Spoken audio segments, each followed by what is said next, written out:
Hi friends, good morning. இன்றைக்கி பார்த்திங்கன்னா பச்சை பயிறு தோசை மார்னிங் பிரேக்ஃபாஸ்ட் இது வந்து ஹெல்தி பிரேக்ஃபாஸ்ட்டில் உள்ளது.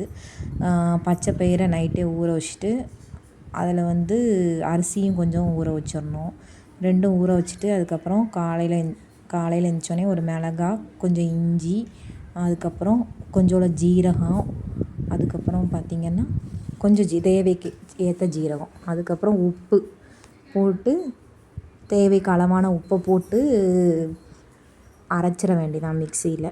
அரைச்சிட்டு அதுக்கப்புறம் அந்த மாவை எடுத்து நான் வந்து அரிசி ஊற போட மறந்தனால கொஞ்சோண்டு தோசை மாவை எடுத்து மிக்ஸ் பண்ணிவிட்டு அதுக்கப்புறம் அதை கலந்து நான் தோசை தேவைக்கு ரொம்ப கட்டியாக இருந்தால் கொஞ்சம் தண்ணி ஊற்றிக்கோங்க.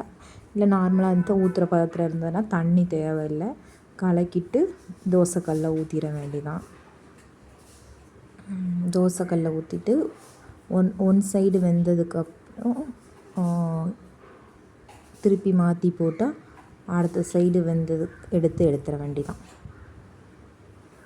இது ரொம்ப டேஸ்ட்டாக இருக்கும்.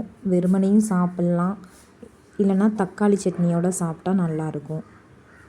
இது வீக்லி ஒன்ஸ் நீங்கள் சாப்பிடுங்க. உங்கள் இஷ்டம், நீங்கள் டெய்லி கூட சாப்பிட்லாம். இருந்தாலும் டெய்லி ஒரே பிரேக்ஃபாஸ்ட்டாக சாப்பிட்ட மாதிரி இருக்கும். அதனால் வீக்லி ஒன்ஸ் இது கூட ட்ரை பண்ணி பாருங்கள். ரொம்ப டேஸ்ட்டாக இருக்கும். நைட்டு தான் ஊற வைக்கணும்னு அவசியம் இல்லை. கொஞ்சம் உங்களுக்கு டைம் கிடச்சா ஒரு 4 மணி நேரம் 5 மணி நேரம் கூட ஊற வைக்கலாம். நைட்டு ஊற வச்சிங்கன்னா நல்லா ஊறிடும். இப்போ ஈவினிங் செய்கிறதா இருந்தால் மார்னிங் கொஞ்சம் ஊற வச்சிட்டிங்கன்னா கொஞ்சம் நல்லா ஊறிடும். தோசையை திருப்பி போட்டு எடுத்துடலாம். பார்த்திங்களா எவ்வளோ அழகாக தோசை வந்திருக்குன்னு.